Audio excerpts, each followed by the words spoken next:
Welcome, Westminster, Canterbury. What a beautiful week it is. We are in getting close to winter, but it is absolutely beautiful here, and the weather is fine. It's even kind of a little warm wearing my coat, but I hope you're doing well. I hope the joy marks your day, and it's just good to be here and good to communicate with you today. I want to remind you, those of you that can, to visit us. You can watch this and I can see you, and we can communicate back and forth if you find the time to visit the penthouse during this hour between 1 and 2 on Tuesdays. At any rate, also there's other people speaking on Fridays. We have Dennis Bounds, Dr. Dennis Bounds, who spoke this last Friday and will speak for the next two. And he's great, and he's doing on a comedy and television, so I think you'd probably enjoy that. I told you this week I would tell you what happened because I was left here speaking last week and I went and voted. Voting was the easiest thing I've ever done. There was no line, zero line, no one else voting. There was somebody in the room that left as I came in, so I got my ballot, went my pick of wherever I wanted to stand and voted, and I was out in probably less than 10 minutes. It was all just up to me walking in and going out. So that was great. I'm not going to tell you who I voted for, so I'm not saying rah-rah or not. I'm going to let that be my secret. But it's great to be in a country where we can vote, and we do have a say, and so I'm thankful for that. Now, let me see, what else? Okay, so we want to get started with this week. As you recall, we're doing a series on the parables and the short stories of Jesus. And this last week and this week we're on parables of discipleship. Now, before I get into this week's lesson, I just want to mention something. I discussed with some of you a week or two ago about December, because December I decided that maybe we would stop the parables, and that's what the class schedule said, and we'd get into stories of Christmas. And several of you said you'd rather have the parables. And so what I'm going to do is put out a new class schedule just for December, just for that one class, and I'm going to include more classes on the parables and fewer classes on stories of Christmas. But we'll still have a few stories of Christmas, but we'll extend the parables into that. So the class schedule's will be a little bit off because I've been taking my time going through these parables. I hope you're enjoying it as much as I do. It's been fun for me to just go through and study these wonderful, wonderful stories. Okay. Susan, Ben. Yes. Let me tell you, Susan O'Neill wanted me to be sure and tell you that she really loves this class, but she couldn't be here today because her hearing aids are gone, but she will be in her apartment with her TV turned up as loud as she can turn it up to listen. But well, she good. might have to miss one or two classes till she can get her hearing aids back. Good. Well, we'll hope she gets them back soon, and we hope she and others join in the penthouse. Let's start already. Okay. So now we want to begin, and what I want to do is, so last week and this week we're talking about the discipleship, Right. the parables on discipleship. And last week I spent the whole time on the parable of the Good Samaritan, which is a parable you all know, and it's just a great parable, and it was so, it's a very powerful parable. But what I didn't have time to do, and I want to link last week with this week, is to give you a short video on Martin Luther King's one of his last speeches that he gave before he was killed on the parable of the Good Samaritan. And so we just have a little short video of, I think, 5-6 minutes that I want to show you on Martin Luther King speaking on the parable of the Good Samaritan. And it also shows some of the things that were happening at that time when he was using that parable to kind of talk a little bit about racial reconciliation and reaching out for those that have problems, and you'll see. So anyway, we're going to start with that, okay? One day a man came to Jesus, and he wanted to raise some questions about some vital matters of life. points he wanted to trick Jesus and show him that he knew a little more than Jesus knew and throw him off base. Now that question could have easily ended up in a philosophical and theological debate. But Jesus immediately pulled that question from midair and placed it on the dangerous curve between Jerusalem and Jericho. He talked about a certain man who fell among thieves. You remember that a Levite, and the priest passed by on the other side, they didn't stop to help him. Finally, a man of another race came by. He got down from his beast, decided not to be compassionate by proxy, but he got down with him, administered first aid, and helped the man in need. Jesus ended up saying this was the good man, this was the great man, because he had the capacity to project the eye into the thou and to be concerned about his brother. Now, you know, we use our imagination a great deal to try to determine why the priest and the Levite didn't stop. At times we say they were busy going to a church meeting, an ecclesiastical gathering, and they had to get on down to Jerusalem so they wouldn't be late for their meeting. At other times, we would speculate that there was a religious law that one who was engaged in religious ceremonials was not to touch a human body 24 hours before the ceremony. And every now and then we begin to wonder whether maybe they were not going down to Jerusalem, down to Jericho rather, to organize a Jericho Road Improvement Association. That's a possibility. Maybe they felt that it was better to deal with the problem from the causal root rather than to get bogged down with an individual effect. But I'm going to tell you what my imagination tells me. It's possible that those men were afraid to see the Jericho Road as a dangerous road. I remember when Mrs. King and I were first in Jerusalem. We rented a car and drove from Jerusalem down to Jericho.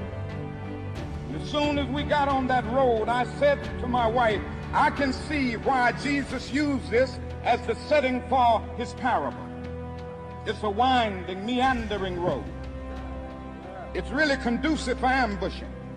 You start out in Jerusalem, which is about 1,200 miles, or rather 1,200 feet above sea level. And by the time you get down to Jericho, 15 or 20 minutes later, you're about 2,200 feet below sea level. That's a dangerous road. In the days of Jesus, it came to be known as the bloody paths.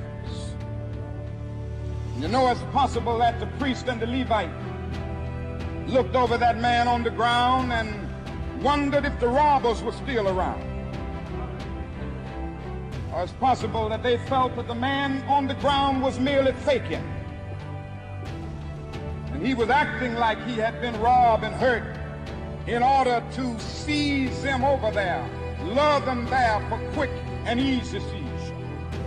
And so the first question that the priest asked, the first question that the Levite asked was, if I stop to help this man, what will happen to me? But then the Good Samaritan came by, and he reversed the question. If I do not stop to help this man, what will happen to him? That's the question before you tonight. Not if I stop to help the sanitation workers, what will happen to my job? Not if I stop to help the sanitation workers, what will happen to all of the hours that I usually spend in my office every day and every week as a pastor? The question is not if I stop to help this man in need, what will happen to me? The question is, If I do not stop to help the sanitation workers, what will happen to them? That's the question.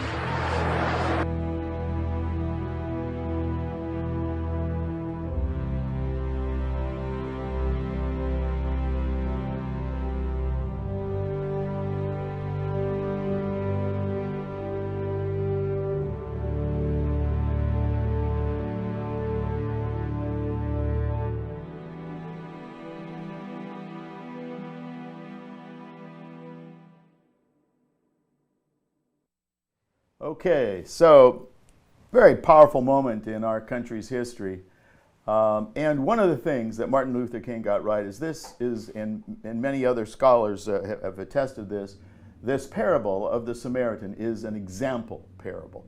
It's a parable that also talks about discipleship, so it's not just that, but it does give us an example of caring for those who are not maybe of the same background as us or the same culture as us, and for the needy and the poor and all those others that need our help. And so that's part of what the discipleship is: learning to care, learning to love, learning to share. Now, one of the things that I talked about last week, and I'm going to have a minute or two that I want to transition from last week into this, is that we talked a little bit about identity. When people ask Jesus, "What do I have to do?" he asks in return, "What kind of person are you?" And so there's this sense in which we need to know what kind of person we are. Are we the person that can walk on by when others are in need, or the person that we can stop? As I get older, I realize that this is more and more the important question. What kind of person am I? Not how many people I can affect, but who am I really? How do I spend my time? Not necessarily doing the things that I think need to be done, but doing the things that Christ is calling me to, where I am live, where I am planted. And the answer, of course, to the second question also assumes an answer to the first question. If you know who you are and you know who your identity is and you care for others, then that first question, what do I have to do, will be answered. The question of identity is never merely a question of what we believe, but what or who we are, and particularly who we are in relationship to God, who motivates us and controls our being. The idea of knowing God and yet not being conformed to God is a scandal. And the scriptures always were trying to impress upon us that we need to be people that not only know, but people that do, that really work out your own salvation. You show your own salvation by the kind of person you are and the kind of things you do. The question is not, will we work? We're all called to work. And some of us have important jobs and some of us have other jobs. And the interesting thing about Scripture, that doesn't matter. What matters is, do we just do what is given to us at hand? The question is really about our identity and who we really identify with. It is God who enables our relationship with our neighbor. And remember, the Good Samaritan is a parable about a neighbor. And the question is, who is my neighbor? And the answer that we found last week, our neighbor is the person who we act neighborly to. That we can decide who our neighbor wants to be. It's not just where we are physically, although that's part of it, but it's also who we choose to spend our time with and to minister to and to be friends with. Jesus, by answering the lawyer's question with this parable, rejects caustic attempts to discriminate over the moral concerns by defining the other as belonging to a category outside the scope of our obligation. There's no one, no matter what age, what gender, what orientation, that is outside the scope of yours and my responsibility to care for them and to love them. The parable then challenges us to hear and to put together two contradictory words in reference to the same person. And I said this last week, Samaritan and neighbor. Samaritan were those people that the Israelites did not want to be associated, or the Jewish people did not want to be associated with. They did not. There was competition there, and there was, just problems there, and at times physical war between the two groups. And so this was not somebody that they felt neighborly towards. But Jesus, by using this person as an example, really tells us that we need to go out of our way to love people who are not lovely, in our opinion, or who are not exactly the kinds of people we want. It removes any limits to our obligation to other people. The Good Samaritan was seriously concerned about the other. And the question really then becomes, can we hear and can we see the other person as Christ sees him, or as God sees him? Or do we see him only as our culture informs us, or as we are informed ourselves?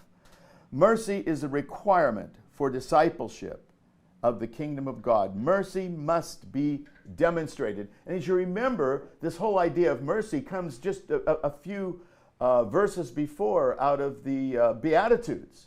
Blessed are the poor in spirit. Blessed are they that mourn. Blessed are they that are merciful, for they shall receive mercy. So the mercy is one of the things that is the mark of the disciple and of the Christian life. The New Testament is more a book about identity, who we identify with as Christ, and then it refuses these borders or these boundaries that remove us from that. Loving the neighbor and oneself is difficult, and there's no doubt about that, because there are people who we are naturally inclined to like, and the opposite part of that, there are people who are naturally inclined not to like. And yet God calls us to love both as our neighbor. If they're put in our life at a place where we're going to be walking by, we need to then show. Some of you know that I try to walk every day. I actually kind of hurt my foot a little bit, so I haven't been walking the last day or two. But I walk every day down Atlantic because I live on 83rd Street and I walk down there. And I decided a long time ago, as I've been walking, because I've been doing this for years, that everybody that passes by me, I'm going to say hi to. Now, I won't engage them in a long conversation, but I'll either, sometimes a hi is just a wave, and sometimes hello, or hope you have a good day, or something like that. And it's very interesting to see. There's a lot of people that just, their whole life, their face lights up, and they're, oh, hi, I'm fine, and thanks, even thank you occasionally. But then there's a few other people that I've been walking for years, and they have never responded. They're just right ahead, go right ahead, and they don't do that. But I decided a long time ago, I'm not gonna let their response to me determine how I am going to be friendly to them. I'm not going to intrude on their life. That would be wrong. But I will offer, if not a hi, then maybe at least a wave of acknowledgement. Everybody at least deserves an acknowledgement of their humanity and of their being made in the likeness and image of God. So this is what this parable really means. And now we're going to, based on this idea of discipleship and who our neighbor is, we're going to move on to the next parable. And this is the workers in the vineyard. And we find this parable in Matthew 20, 1 through 16. So let me read it to you. And Matthew 20, verse 1 through 16. 1 starts this. For the kingdom of heaven, of course, this is like, and this is something that Christ started a lot of his parables in this way. The kingdom of heaven is like a landowner who went out early in the morning to hire workers for his vineyard. He agreed to pay them a denarius for the day and sent them into his vineyard. About the 9 in the morning, he went out and saw others standing in the marketplace doing nothing. He told them, "You also go and work in the vineyard, and I will pay you whatever is right." So they went. He went out again at noon and about 3 in the afternoon and did the same thing. About 5 in the afternoon, he went out and found still others standing around. He asked them, "Why have you been standing here all day long doing nothing?" They answered, "Because no one has hired us." And he said to them, "You also go and work in the vineyard." When evening came, the owner of the vineyard said to the foreman, "Call the workers and pay them their wages, beginning with the last ones hired and going to the first." The workers who had been hired about 5 in the afternoon came, and each received a denarius. So those who came and were hired first, they expected to receive more, but each one of them also received a denarius. When they received it, they began to grumble against the landowner. "These who were hired last worked only an hour," they said, "and you have made them equal to us and have borne the burden of the work in the heat of the day." But he answered one of them, "I am not being unfair to you, friend. Didn't you agree to work for a denarius? Take your pay and go. I want to give the one who was hired last the same as I gave you. Don't I have a right to do what I want to with my own money? Are you envious because I am generous? So the last will be first, and the first will be last."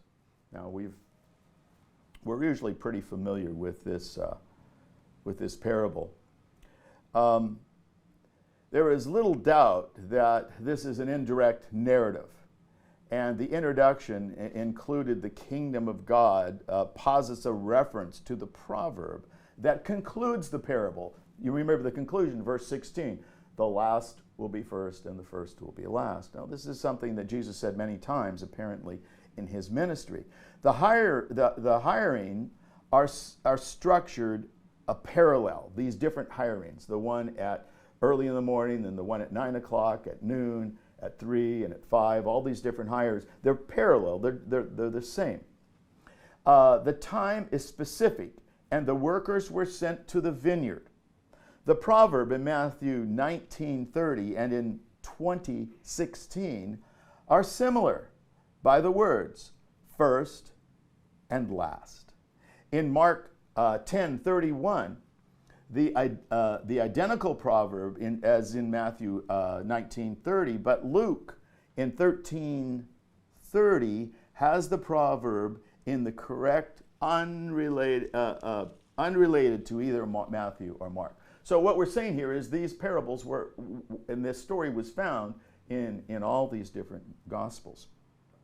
Now, what happens is something that we find in Scripture in many different contexts over and over again, and this is this great reversal. And the contents carefully framed in Matthew, that the last, as last in 1930 and in 2034, to draw the same issues of status, wealth, greed, and discipleship. The underlying message in this section is that the reversal with this world's values. Now, in this world, we usually see people that produce more are of more value, but that's not always true. And Jesus said, hey, wait, the person that comes later will receive the same amount. And so it underscores within the narrative the character of God, and that God makes clear that he is seen as referred to as the owner of the vineyard. So you can see a parallel between God and the owner of the vineyard. The parallel exists between experiencing unexpected generosity and the complaint against the generosity, and the justification then of the generosity. This assumes that the focus of the parable then is on goodness or generosity. Now, let us look at how the parable in the life in the vineyard and what the parable is like. Now, the picture of the parable uses realistic but exaggerated features. The owner is well off, but not so well off that he has to leave this to the oversight of somebody else. So he's well off to a point, but he doesn't have a lot of other people who run the vineyard. So he's still running the vineyard for himself. He's very, very wealthy. He'd have other people doing that. The picture of someone hiring day laborers from the market at the time is a very realistic picture. Now, the interesting thing here is I was raised on a ranch, and we had peaches. And my father used day laborers. When the harvest comes, it's a very narrow period of time. Those peaches are ripe at a certain time on the tree, and you have this moment, these few days to pick them. If you don't pick them off, they can rot right on the tree. And so it's important that you get enough laborers in the field that can harvest the crop. And that's what was happening here. These grapes were ripe, and they needed to be harvested. So the hiring is, now the hiring in the way it's done is excessive. My father certainly didn't go out 5 or 6 times trying to get men to come in. He might have gone out a couple of times when he really needed to, but he wouldn't go out that often. And so the hiring is excessive, and it's clearly an exaggeration to make a point. The life of a day laborer in ancient times is as it is in our times. And by the way, we still have places where there are day laborers. And particularly when I was in Southern California, there would be a lot of places where you could go and get someone to work in your yard, or if you have a business, work in your business, day labor. They would stand on the corner, and you'd know right where they were, and you could find them. The day laborers' work was sporadic, and they were often overworked and not given a good compensation. The day's work was about 12 hours. Now that's long to us, but in those times that's what was expected, from sunup to sundown, so roughly 6 o'clock to 12 o'clock. So when you see this guy going out at 9 o'clock, and then again at noon, and then again at 3, and then at 5, you know, they're not working that long. And yet he decided to be generous at all and pay all the same price. It was a fair price for a day's wage, but everyone else got a day's wage as well. Why? In part because a day's wage was what would keep people alive. They needed it. That was the very minimum to really exist. So the Darius was usually considered an average day's wage for the laborer. It was subsistence pay at best, and average income around that time for a day laborer was about 200 denarius a year. Now, what's interesting, there are places on earth that we still have people who make just barely subsistence living. Many of you know I spend time in Tanzania and work among the Maasai, and many of them make $1 a day, and some of them even less. I did a study a few years ago about women working, and women in that culture, it's a very patriarchal culture, so they really don't have the kind of authority and power that a man has. And so it's difficult for them to find any kind of work at all. And I remember seeing a picture. I asked, one of the ways I did the research is I asked these women, I gave them cameras, showed them how to use them. Some have never used a camera before. And then I asked them to go out and take pictures of what they thought development was. And what was interesting, and this has been published in an academic journal, and what was interesting, this one woman brought back this pile of small stones. It's just a big pile, it came up to my chest, all the way down. And I go, what is this? And she says, this is how I make my living. And you could see she had somebody else take a picture of her. And she had a hammer, and she was hammering these rocks, these big rocks, into smaller rocks. And her children were playing around, but can you imagine that? And I go, you're taking a hammer, breaking up big rocks into smaller rocks, and why? And she says, well, if I do 80 buckets of these rocks, then someone will come along and they will use these rocks for building purposes, to build a foundation and that sort of thing. And I said, well, how long did it take you to do that? And she said, I had to do it in between my other jobs that I have. I had to milk the cows and take care of the house and make the food and all that, go get wood for the fire and water for each day because they don't have running water. And she said, it takes me about 3 months to do that. And I said, and how much did you get for that? And she says, for 80 buckets, and that's about what that is, I get $37.50. That is tough. Day laborers have a really hard life. And so this is sort of what this is Jesus is hinting at, that even day laborers in those times were not really given. There was a big separation and gap between those that had and those that could barely make a living. Now, there's something else I want to point out to you. And if you remember in here, when the people that came at the beginning that were paid their fair wage, Jesus said to them, but he answered them, and they complained about not getting more than the other people. He said, I'm not being unfair to you, friend. And you kind of go, why is he saying friend there? But that's kind of like a way of it's a little off-putting. It's not saying you're my friend. It's a way of saying you're not really being friendly here. You're not really being fair. I have my money. If I want to be generous to everyone, I'm going to be generous. You all should be glad you had a job today, because a lot of people don't. So that word friend was really kind of a little bit of a twist. And so friend was had this negative connotation in the gospel. That same word friend, Jesus used in chapter 26, verse 50, when he was addressing Judas just before, Judas was betraying him. I could read it for you, but I won't take time, but I'll let you look it up in Matthew 26:50. Okay.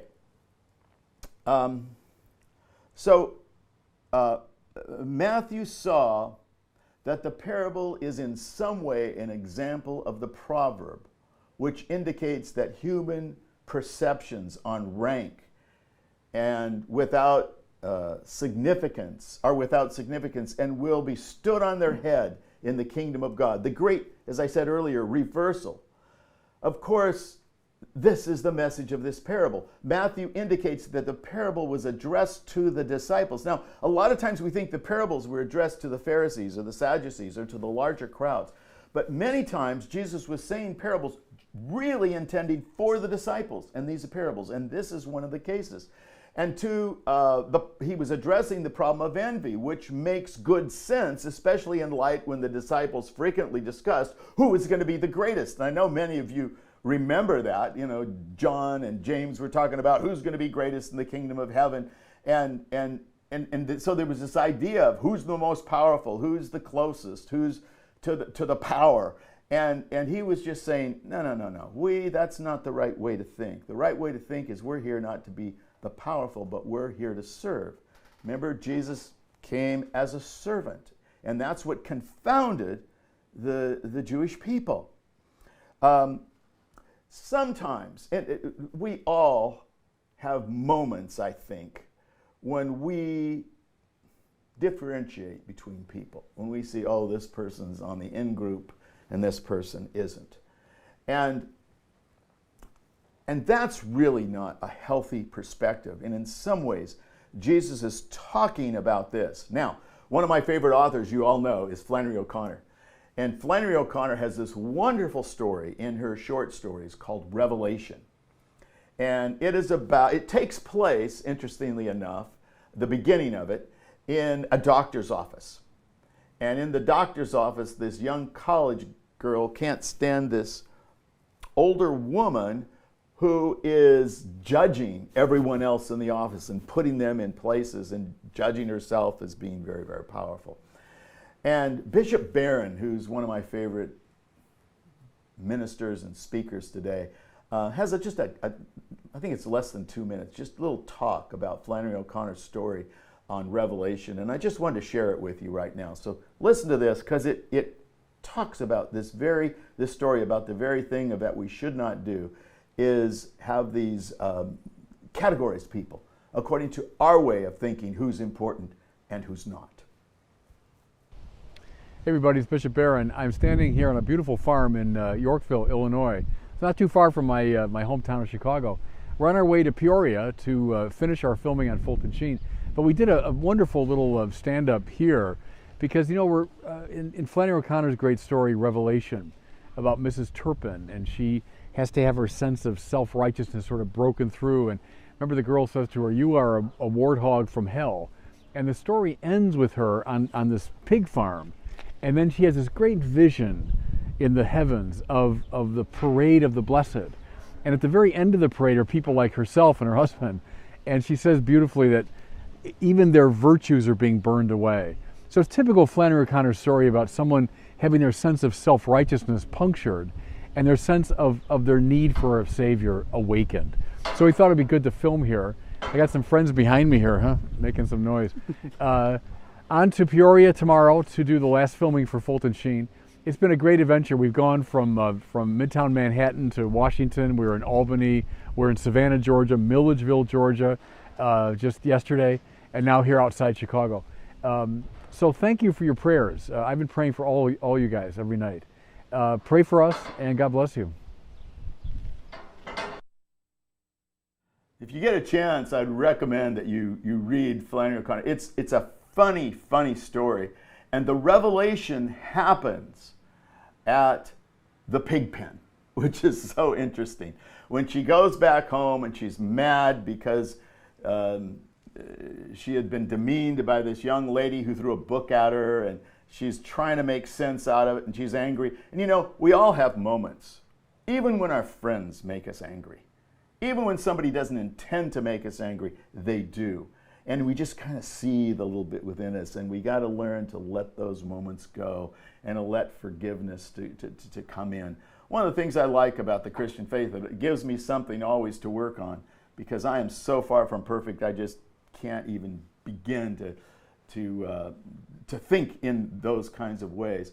But nevertheless, I do sometimes categorize people, and I need to know how to do that better. And Flannery O'Connor, in the most powerful way and a beautiful story, does that. It's called Revelation, and it's in her collected works. Okay, so let's look at this parable again. It is obvious about the issue of envy and of justice and of goodness done to others. And that's really what he's talking about in this parable. The focus of the sin of comparison fits so well into this parable as it did in the Flannery O'Connor story.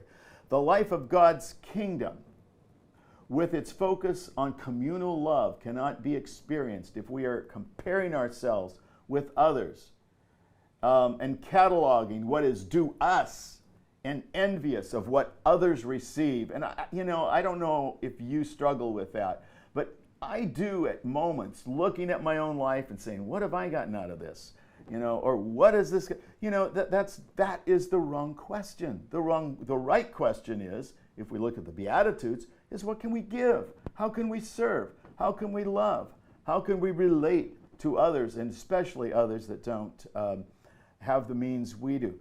Justice is terribly important and must not be sacrificed, but it should not be some cold standard by which the poor are kept poor. And let me just say something about poverty and wealth. And this is something I learned years ago, and that is, there is many kinds of poverty and many kinds of wealth. And when I use the term poverty and wealth, I'm not talking necessarily about economic. Economic is just one, and probably not the most important one. One of the most important was spiritual wealth and emotional wealth and the wealth of our health, of our bodies. And, as we get older, we all have little issues with our bodies. And yet, we can see that poverty and wealth, that God blesses us with both, so that we will learn to live with them and share with others. Nor should we use justice as a weapon to limit our generosity. So questions must be asked, and that's what really I want to talk about in this parable, and even into the next if we have time to get to them, is that the questions of what is goodness and what is generosity. And first question is, why is goodness often the occasion of anger? Why is somebody's goodness, and you see goodness happening to somebody else, And yet we don't rejoice with those that rejoice. We don't rejoice with those. I mean, not always. Most of the time we do, but there are occasions. And I see myself in this too. Why do we sometimes find it difficult to rejoice over the good that enters other people's lives? And most notably, why do we spend our time calculating how we have been, and I know some people have a real trouble with this, and I'm certainly one of them, how we have been cheated? Well, look at that person. They're not very, whatever, fill in the blank. Smart, good, energetic, working hard, whatever. And yet look at what they have and I don't. And so there's that, and not just, again, it's not in the area of wealth, but it's in the area of all these other kinds of things. Wealth and poverty are need to be understood in those ways. None of us deserve, the truth is, the grace of God. One of the things I have learned is that life is a gift. And maybe we need to start every day, even though getting up now is encountering a little bit of pain, start each day with the thankfulness that this day is a gift of God, a gift of Christ. And we, even though there is some pain and suffering, we have received generously from God. And that we are at all times blessed. I would say this, even when our candidate doesn't win, we are blessed. All right, let's move on. The generosity of God. Now, our aim is not to be self-centered and to have self-centered interests, but to see positive actions, seeking the good of all persons, especially those who are marginalized and the poor. And kind of one of the keys to this whole parable is that true justice, at least God's justice, seeks mercy and a way to express love. If the parable is about goodness of God, then it asks what we give up our envy. It asks that we give up our envy and calculations about reward and embrace and imitate God's goodness, as Snodgrass suggests to us. This will mean that we will give up our quest to be first, knowing that God's standards are different than ours, that he appears to be, what appears to be the first will sometimes be the last. Now, I want us to move, so that's what that parable is really about, and really having us look at our life and the generosity and the categories we place people into. And it follows very well from the Good Samaritan. But now I want us to look at two others briefly, and we just have a few minutes, but I think we can get through this. And these are two brief parables. I want to read them to you. They come out of the book of Luke 14. So I will turn to that. And they're just a few verses here. Luke 14, 28 through 32. Suppose one of you wants to build a tower. Won't you first sit down and estimate the cost to see if you have enough money to complete it? For if you lay the foundation and are not able to finish it, everyone who sees it will ridicule you, saying, "This person began to build and wasn't able to finish." Very interesting parable here, isn't it? I just love this parable. And then the second one, suppose a king is about to go to war, and these parables go together. Suppose a king is about to go to war against another king. Won't he first sit down and consider whether he is able with 10,000 men to oppose the one coming against him with 20,000? If he is not able, he will send a delegation while the other is still a long way off and ask him for terms of peace. In the same way, those of you who do not give up everything you can have everything you have cannot be my disciples. And so here it becomes very clear that both these parables are about discipleship. And what these parables are asking us to do, by the way, they're interrogative parables. And just to remind you, interrogative means they ask a question of us. These parables both presume there's a question. Will you build something? and not count the cost first. Now, I have to say something that's funny here, and building is sometimes a culture. I go to Tanzania and Kenya a lot, and I travel in the rural areas. And what's interesting is there's several places, if you travel the main roads in those rural areas, where the very first thing anybody builds, in fact, even my friends, when they build a gate, a huge gate. Sometimes if you give them money, they spend all their money on their gate and they never even get to, and then the next thing is a fence, and then they think about the building on the inside. And what's interesting, if you ride around the country, you will see many large gates with nothing inside or something very small inside, even though the gate itself is small. I mean, it's large. The gate is large, but what's inside? And what's interesting is I think they just run out of money.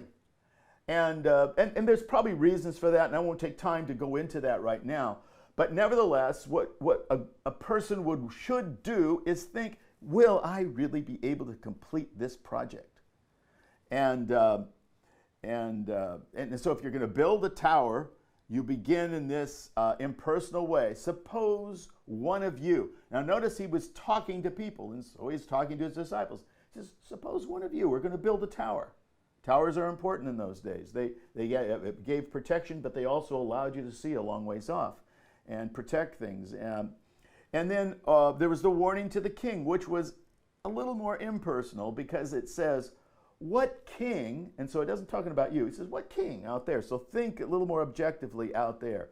Now, both questions expect a negative answer. No one would build a tower without taking account of what it would cost. No one would go to war without looking at what it might be if you could win that war or what would happen if you lose.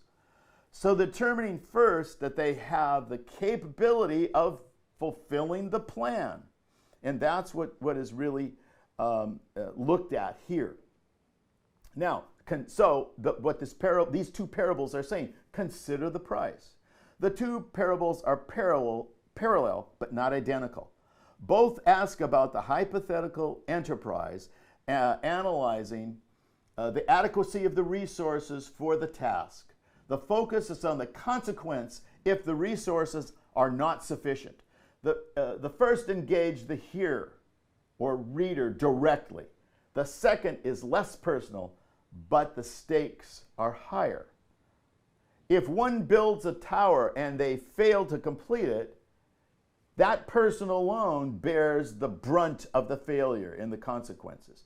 But if a king goes to war and does not have a chance of winning that war, not only will he bear the consequences, but so will his people, and so will the soldiers, and many people will die and be subjugated in that situation.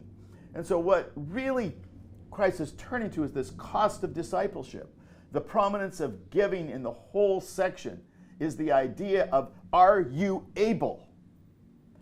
Are you able? The question implied is that what makes one able to be a disciple? The parable of the tower builder, prominence is the place of the idea of completion. Are you going to be able to complete what you started? And